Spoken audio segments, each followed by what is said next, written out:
Ndugu zangu na dada zangu, ningependa sana kuwashukuru na pia kuchukua fursa hii kuweza kuwakaribisha katika mjadala huu ama masala haya ambayo ninaenda kujadili kwa wakati huu. Najua ni maswali mingi sana wenzangu wameniuliza na wengine wakaniambia kwamba wakati unapoanza kuongelea maktaba haya au muktadha huu, basi achana na lugha ya Kimombo, tuongeleshe kwa Kiswahili ili nasi pia tuweze kuelewa chenye unaongea, na kwa sababu sisi ndio tuliokuuliza maswali, basi tungependa uongee lugha yenye sisi wenyewe tunaweza kuelewa. Na ndiyo maana leo hii ningependa kuongelea kuhusu mithali ya uungu na ubatizo kabla ya Yohana Mbatizaji. Maana watu wengi sana wanafikiria ubatizo ni jambo ambalo lilianza na Yohana Mbatizaji. Lakini ukisoma maandiko kuanzia Biblia, hata ndani ya kitabu cha Mormoni na kitabu pia ambacho kinaitwa kitabu cha Musa na mafundisho na maagano, pia kinafunulia zaidi kuhusu maadili ambayo Mwenyezi Mungu alikuwa ameyavumbua, na hayo maadili yalikuwa kabla ya Yohana Mbatizaji kuwa. Kwa hivyo leo tutazungumza kuhusu jambo muhimu katika Injili ya Yesu Kristo. Na jambo hili ni uungu na ubatizo kabla ya Yohana Mbatizaji. Swali ni je, kabla ya Yohana Mbatizaji kuanza kubatiza watu kulikuwa na ubatizo? Na je, maandiko matakatifu yanafunulia kuwa ubatizo huu ulikuwa kabla ya Yohana Mbatizaji kuja kuanza kubatiza watu? Na watu wengi wanapofikiria ubatizo humfikiria Yohana Mbatizaji. Yohana alikuwa mtu mkuu katika mpango wa Mungu. Alikuwa nabii. Na hata kuna baadhi ya maandiko Kristo mwenyewe anakiri na anasema kwa manabii wote hakuna nabii ambaye anaweza kufananishwa na Yohana. Kwa sababu kazi yenye Yohana alikuja kufanya ilikuwa ni kutayarisha mapito yake Mwokozi Kristo. Kwa hivyo Yohana alikuwa mtu mkuu katika mpango wa Mungu. Alitumiwa kuandaa njia kwa ajili ya Yesu Kristo. Lakini tunapochunguza maandiko kwa pamoja, Biblia na maandiko ya urejesho, tunaona kwamba mpango wa Mungu wa wokovu na kanuni za imani, toba na ubatizo hasikuanza na Yohana. Kwa hivyo kanuni za imani, toba na ubatizo zilianza kabla ya Yohana Mbatizaji. Naona. Kwanza tujiulize, uungu unaonekana katika ubatizo wa Yesu? Uungu unaonekana katika ubatizo wa Yesu.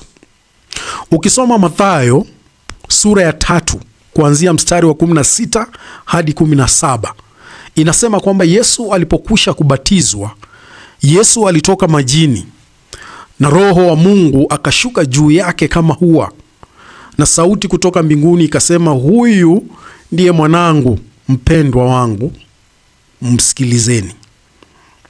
Hapa tunaona washiriki watatu wa uungu katika tukio moja. Kuna mwana ambaye ni Yesu Kristo, kuna Roho Mtakatifu akishuka juu ya Yesu Kristo kwa mijili ya mfano wa njua, na Baba akizungumza kutoka mbinguni. Na ndipo osa wakati fulani huwa na changanyikiwa kidogo wakati nasikia mafunzo mtu akisema ya kwamba eti Yesu Kristo ndiye Mungu Baba na tena yeye ndiyo Roho Mtakatifu. Lakini ukisoma kitabu cha Mathayo 3:16-17, mtu anaweza jiuliza, ikiwa Kristo ndiyo Baba na tena yeye ndiyo Mwana na tena yeye ndiyo Roho Mtakatifu, inamaanishaje?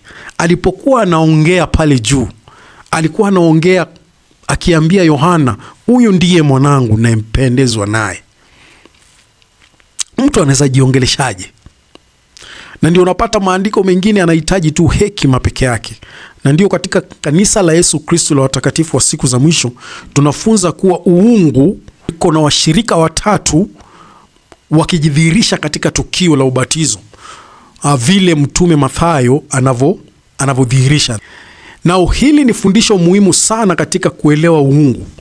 Pia tunaona tukio kama hili katika Marko Ukisoma kitabu cha Marko sura ya kwanza kuanzia mstari wa 9 hadi wa 11, na Luka pia sura ya 3 ukianzia mstari wa 21 hadi 22, katika mafundisho ya kanisa la Yesu Kristo la watakatifu wa siku za mwisho, Baba, Mwana na Roho Mtakatifu ni viumbe watatu tofauti, lakini wako katika umoja mkamilifu wa kusudi. Wako katika umoja ule mkamilifu na huo umoja wa kusudi. Na ubatizo kama vile tulivyoongelea hauanzi na Yohana. Je, mtu anaweza uliza, Yohana Mbatizaji ndiye mtu wa kwanza kabisa kuhubiri ubatizo? Na Biblia yenyewe inatuonyesha kwamba kulikuwa na mila na utakaso wa maji kabla ya Yohana. Na mila ya utakaso wa maji, ya utakaso na maji kabla ya Yohana ulikuwa unatendeka ndani ya hekalu. Kwa mfano, ukisoma kitabu cha Waebrania 9, ukisoma kitabu cha Waebrania 9 mstari wa 10 pale inazungumza kuhusu safisha mbalimbali za mwili katika ibada za Agano la Kale.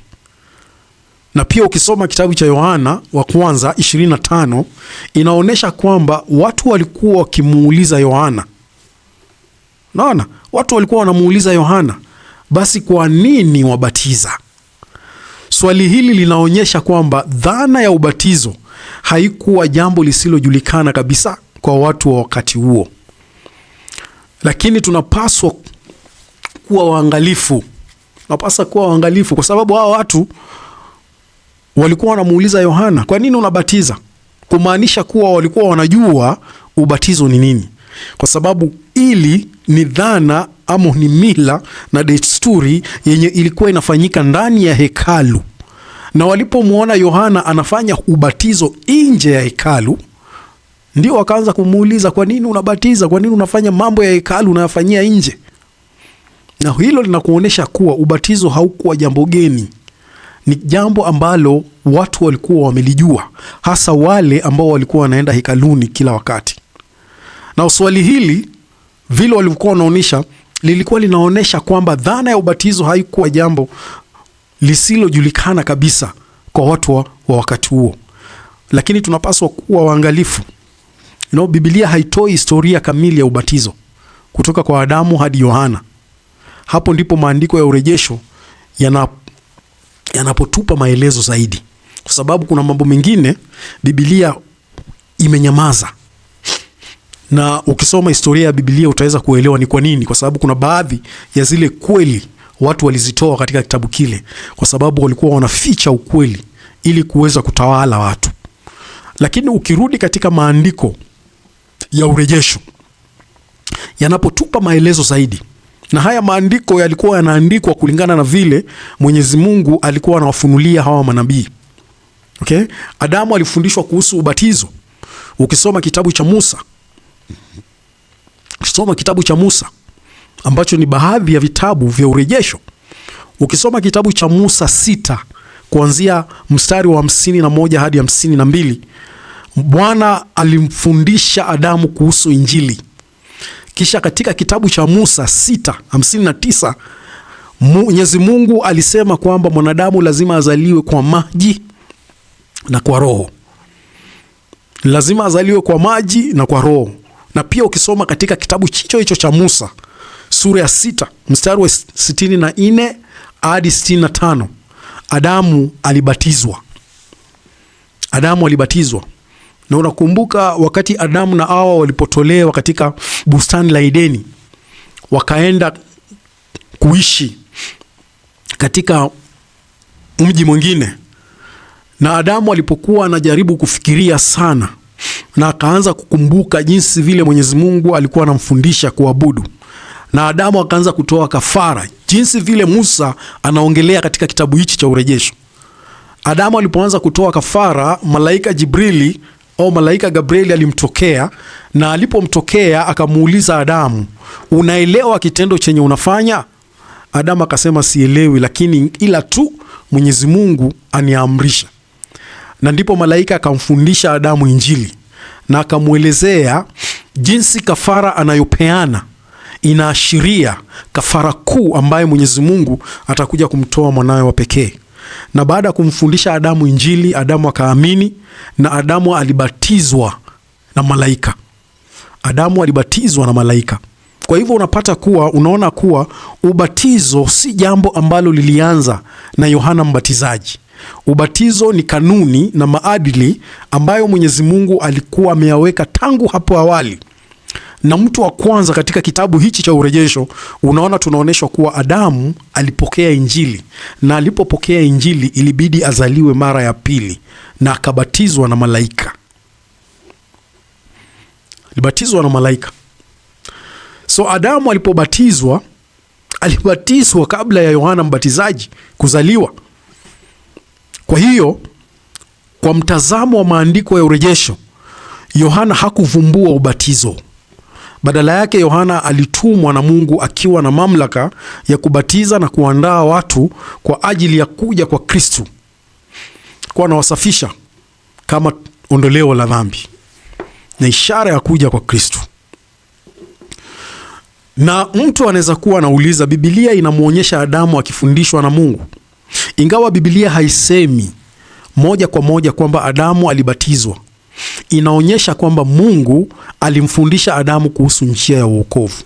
Ukisoma kitabu cha Mwanzo kuanzia sura ya 3 mstari wa 15, baada ya anguko Mungu alitoa ahadi kuhusu uzao ambao ungemshinda yule nyoka. Katika mafundisho ya kanisa la Yesu Kristo la watakatifu wa siku za mwisho, hii inaeleweka kama sehemu ya ushuhuda wa kwanza wa mpango wa Yesu Kristo. Na baadaye ukisoma kitabu cha Waebrania 11 sura ya 11 kuanzia mstari wa 4, inasema kwamba Habili alitoa sadaka kwa imani. Na unakumbuka wale wana wa Adamu wa kwanza, kulikuwa na Kaini na Habili. Na Kaini alitoa sadaka yake kulingana na mienendo ya wanadamu na mambo ya ulimwengu, lakini Habili alitoa dhabihu yake au sadaka yake kwa kulingana na ile aria yenye alipata au funuo yenye alipata kutokana na mafunzo ambayo baba yao aliwafundisha. Na kwa ile imani Habili aliweza kutoa sadaka kwa imani. Na pia ukiendelea ukisoma kitabu cha Waebrania 11 kuanzia mstari wa 5 hadi wa 6, pia inaonyesha kwamba uhusiano na Mungu umejengwa juu ya imani. Na hii inatufundisha kwamba tangu nyakati za kale Mungu alikuwa akiwafundisha wanadamu kumwamini na kumtii. Okay? Kumwamini na kumtii. Kwa hivyo haya mambo hayakuanza na Agano Jipya. Haya mambo ni mambo ambayo yalianza tanzu na Agano la Kale. Kitabu cha Musa kinatupa maelezo ambayo hayapo wazi katika Biblia. Kitabu cha Musa kinaendeleza zaidi na kinasema zaidi ya yale ambayo utayapata katika Biblia. Na kwa wale wenye wanaelewa historia ya Biblia, utaelewa ni nini hasa Biblia ilipitia. Kwa sababu Biblia ilipitia mikono mingi, na kwa sababu kulikuwa na watu ambao pia walikuwa wanataka utawala ili waweze kutawala na kuongoza watu.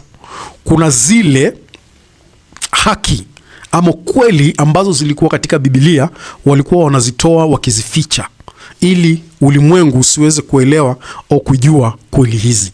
Na ndio unapata kuwa hizi kweli zinakuja kufunuliwa tena katika hivi vitabu vya Urejesho, ambacho kitabu kimoja ambacho kinaitwa kitabu cha Musa, chenye kinaaminika kuwa Musa nabii mwenyewe aliandika hicho kitabu kabla afunuliwe kitabu cha Mwanzo. Kwa sababu nabii Musa aliandika kitabu chake ambacho kinaitwa kitabu cha Musa. Na baada ya kuandika hicho kitabu kenye kilikuwa na funuo mingi sana, na ndio baadaye akaja tena akaandika kitabu cha Mwanzo. Na hicho kitabu cha Musa kina funuo nyingi sana.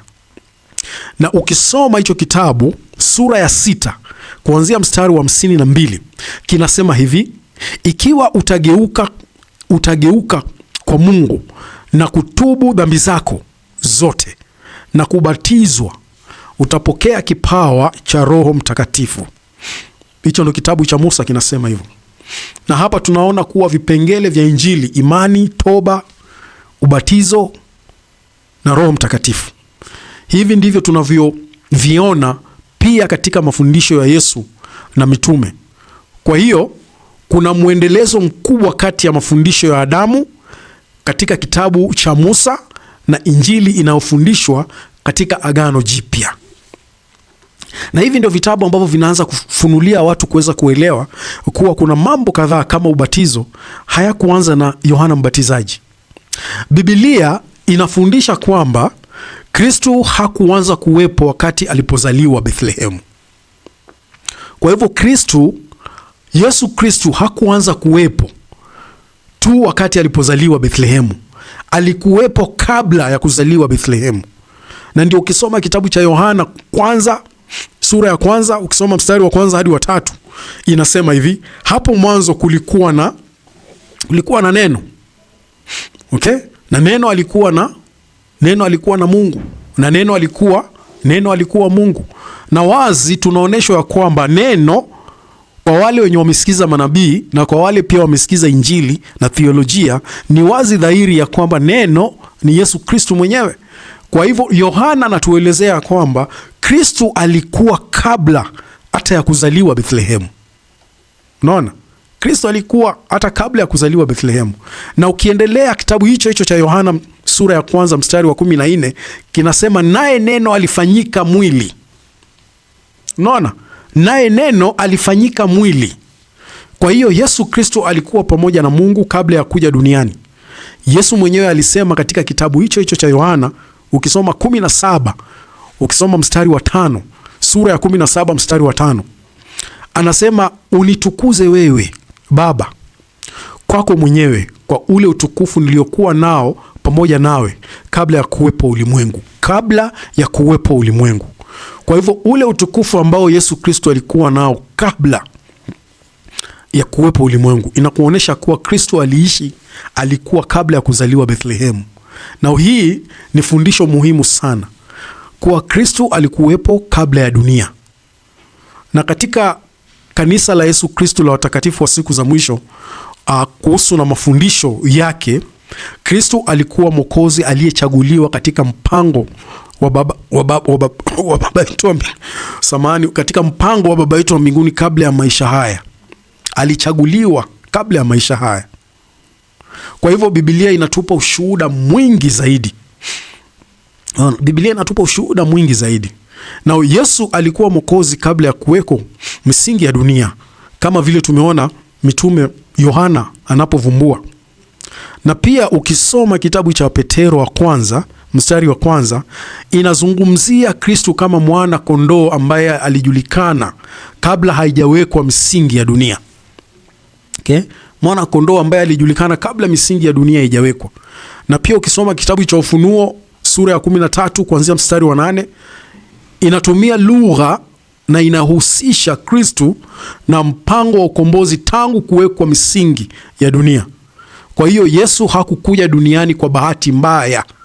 Kuja kwake kulikuwa sehemu ya mpango wa Mwenyezi Mungu. Na katika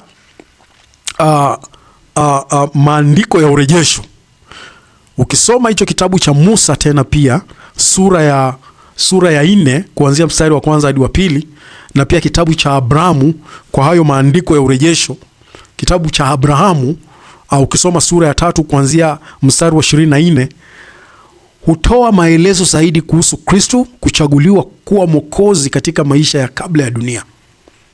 Kwa hivyo kabla ya dunia kuwekwa misingi yake, Kristo alichaguliwa kuwa mkombozi kabla ya kuja duniani. Na katika ule ulimwengu ambao ulikuwa ule ulimwengu ambao sisi wote tulikuwa wana wa kiroho wake Mwenyezi Mungu, kwa sababu wanadamu wote ni watoto wa Mwenyezi Mungu wa kiroho na waliishi na Mwenyezi Mungu kabla ya misingi ya dunia kuwekwa. Na ndio unaona Abrahamu anatuelezea, ukisoma hicho kitabu cha Abrahamu, kwa sababu Abrahamu pia alikuwa ni mtume na yeye pia aliandika kitabu, lakini hicho kitabu huwezi kipata kwa Biblia, lakini ni baadhi ya vitabu vya urejesho. Na hivyo ni vitabu ambavyo pia vilifichwa, ambavyo nyakati hizi za mwisho ndio hizo vitabu vinaanza kuchipuka saa hizi. Na mtume Isaya, ukisoma kitabu cha Isaya sura ya 40 kuanzia mstari wa 3, Isaya alitabiri na akasema, itengezeni njia ya Bwana jangwani. Huyo ni Isaya alitabiri. Na wakati alipokuwa anatabiri, wale wasomi wa Injili wanasema kuwa Isaya alimuona Yohana Mbatizaji akifanya hiyo. Alikuwa anatabiria Yohana Mbatizaji. Na hata pia ukisoma kitabu cha Malaki sura ya 3 kuanzia mstari wa 1, pia alitabiri kuhusu mjumbe ambaye angeandaa njia mbele ya Bwana. Kwa hivyo Malaki pia alitabiri kuhusu Yohana Mbatizaji. Na kisha tunapofika katika Agano Jipya, ukiona kitabu cha Mathayo sura ya 3 kuanzia mstari wa 1 hadi mstari wa 3, inamtambulisha Yohana kama yule anayetimiza unabii huo. Kwa hiyo Yohana alikuwa mtayarishaji wa njia. Alikuwa mtayarishaji wa njia. Hakuwa mwanzilishi wa mpango wa Mungu. Alikuwa mtumishi aliyeteuliwa na Mungu. Hapo nitakana tupate ukweli. Alikuwa mtumishi aliyeteuliwa na Mungu, lakini hakuwa mwanzilishi wa mipango ya Mungu. Na katika kitabu cha Yohana mstari wa kwanza, sura ya 1, ukisoma mstari wa 33, Yohana anasema kwamba yule aliyemtuma kubatiza kwa maji alikuwa Mungu. Ni Mungu ndo aliyemtuma. Na hii ni muhimu sana.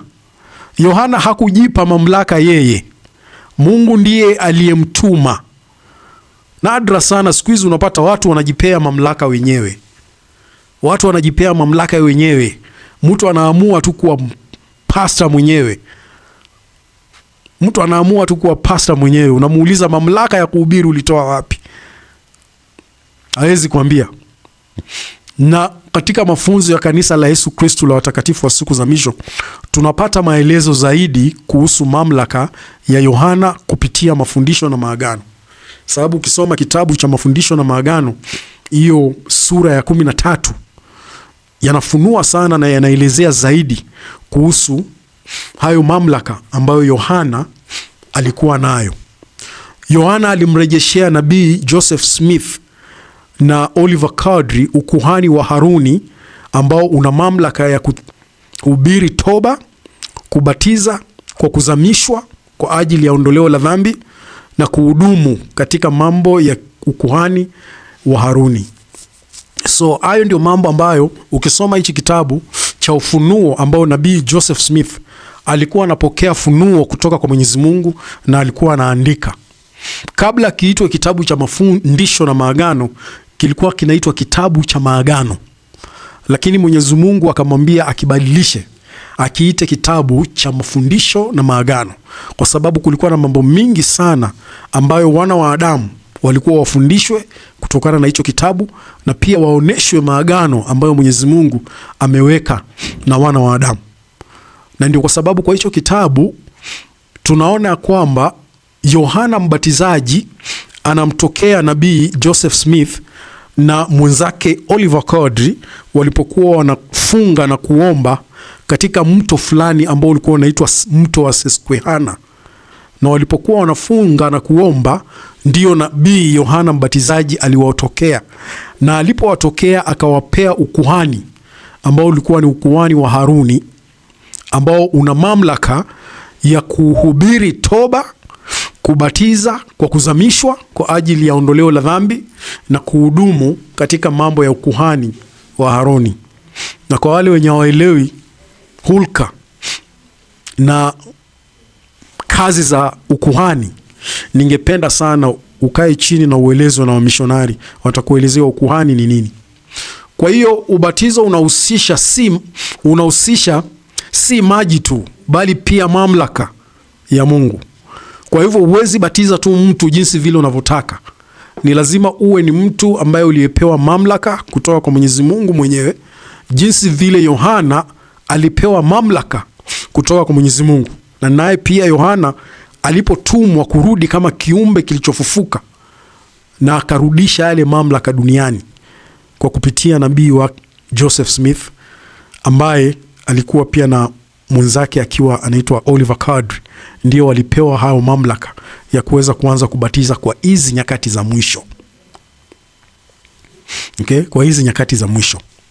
Na pia ukiendelea zaidi na usome kitabu cha Mathayo sura ya 3, anza mstari wa 13 hadi 14, utapata kuwa Yesu alikuja kwa Yohana ili abatizwe.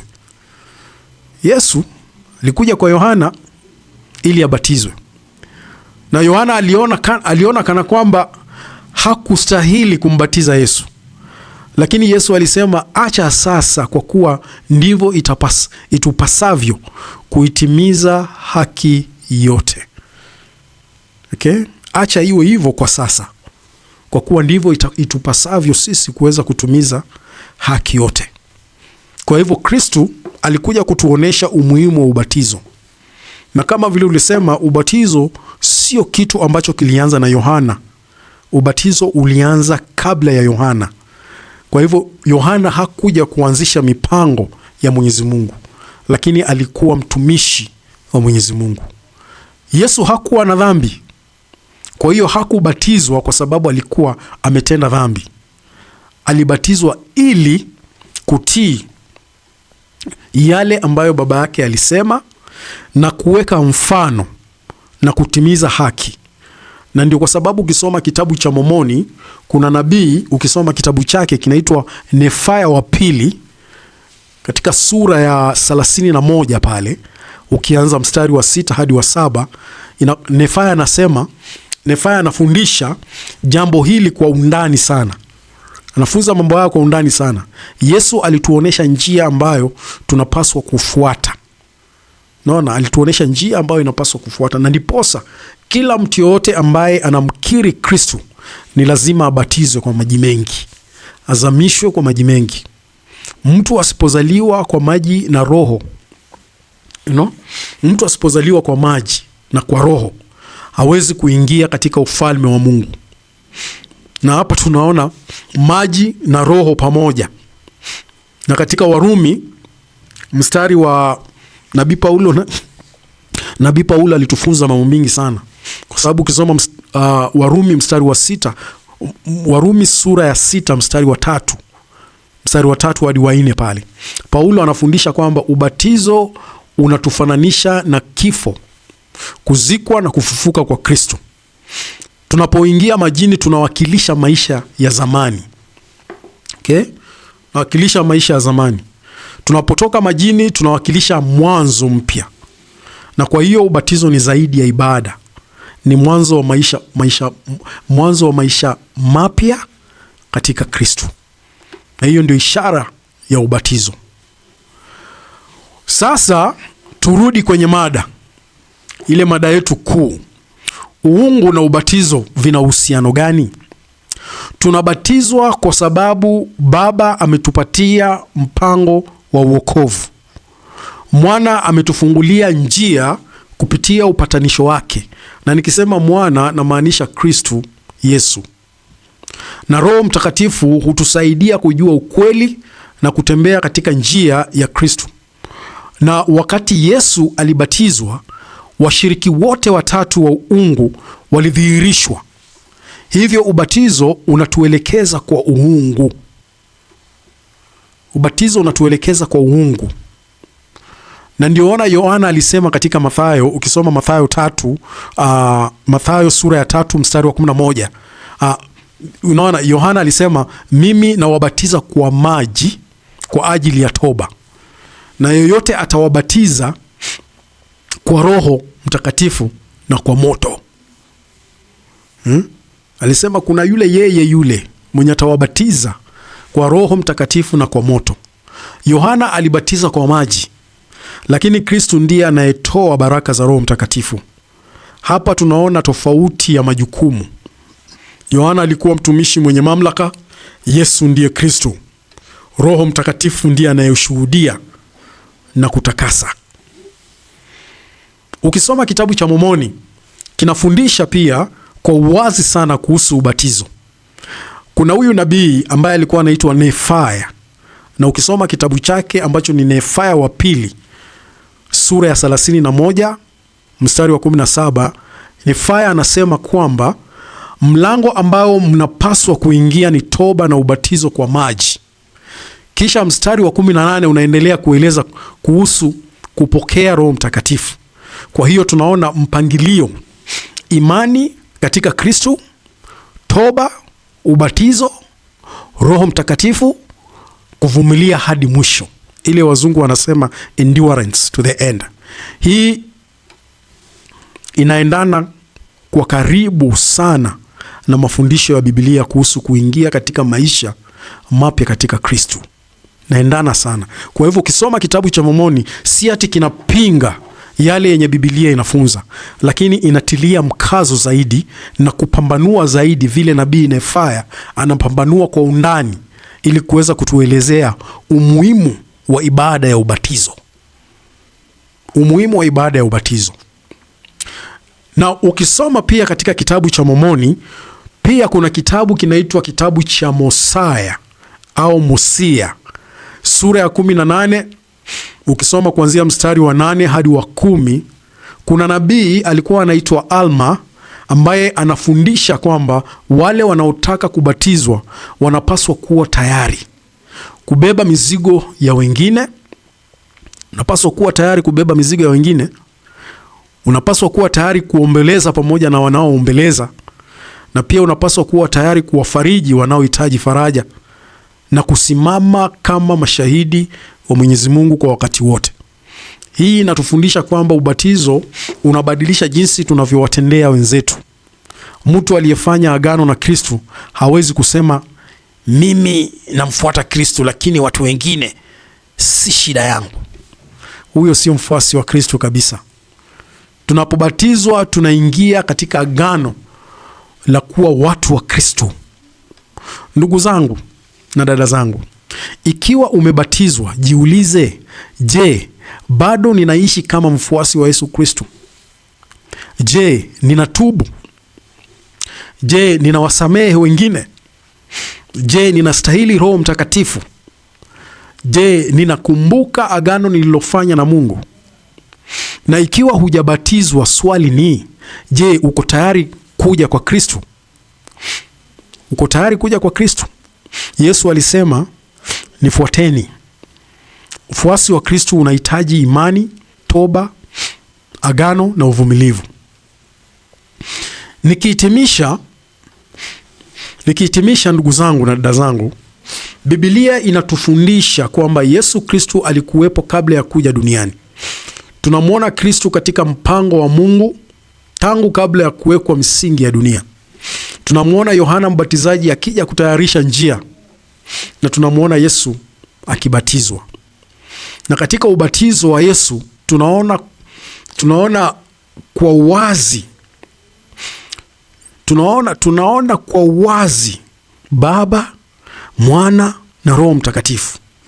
Maandiko ya urejesho yanaongeza ufahamu muhimu, kama vile kitabu cha Musa sura ya 6 kuanzia mstari wa 64 hadi 65 inaonyesha Adamu akibatizwa. Hivyo katika teolojia au mafunzo ya kanisa la Yesu Kristo la watakatifu wa siku za mwisho, ilikuwepo muda mrefu kabla ya Yohana Mbatizaji. Ubatizo ulikuwa. Kwa hiyo Yohana hakuvumbua ubatizo, wala ubatizo haukuanza na Yohana Mbatizaji. Yohana alitumwa na Mungu kutumia mamlaka ya Mungu na kuandaa njia kwa ajili ya Mwokozi. Na Yesu hakubatizwa kwa sababu alikuwa mwenye dhambi. Alibatizwa ili kumtii Baba na kuonyesha njia. Ninashuhudia kwamba Yesu Kristo ndiye mwana wake na Mwokozi wetu. Roho Mtakatifu ni mshiriki wa uungu na ni shahidi wa kweli. Na ubatizo ni agizo la Mungu na sehemu muhimu ya agano letu na Yesu Kristo. Na kama tutamfuata Kristo kwa imani, kutubu, kufanya na kushika maagano na kuvumilia hadi mwisho, tunaweza kurudi katika uwepo wa Baba yetu wa mbinguni, ikiwa tutaweza kushikilia hayo maagano. Na ninasema haya yote katika jina la Yesu Kristo. Amina. Asanteni sana ndugu zangu na dada zangu kwa wakati wenyu na kwa wakati ambao mmechukua sana hasa kuweza kusikiza injili hii. Na ningependa kushukuru wale wote ambao walirusha haya maswali ili tuweze kujadili haya maswali kuhusu uungu na ubatizo. Je, ulianza na Yohana? Ubatizo je, ulianza na Yohana ama ubatizo ulikuwepo kabla ya Yohana? Na kwa maandiko yenye tumesoma tumeona kuwa ubatizo ulikuwepo kabla ya Yohana. Na nasema hayo katika jina la Yesu Kristo mkombozi wetu. Amina.